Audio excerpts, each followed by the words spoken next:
দেখুন কয়েল বাঁধা শেষে ট্রান্সফরমার কিভাবে ফিটিং করা হয়। প্রথমে ই টাইপ কোরগুলো ঢুকানো হচ্ছে।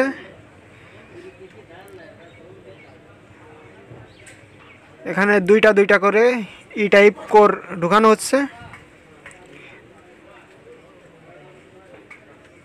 আস্তে আস্তে এভাবে একে একে সবগুলো কোরই ঢুকিয়ে নিতে হবে। ই টাইপ যেগুলো থাকে সবগুলো ঢুকাতে হবে।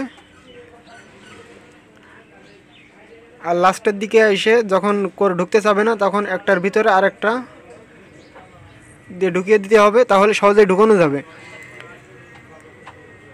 এখান থেকে কোর বাদ দেওয়া যাবে না, বাদ দিলে দেখা যাবে কি শব্দ হবে, ট্রান্সফরমার ডাকবে। এবার ট্রান্সফরমার আই টাইপের যে কোরগুলো আছে আই কোরগুলো ঢুকানো হচ্ছে। যেহেতু দুইটা দুইটা করে কোর ঢুকানো হয়েছিল ই টাইপের,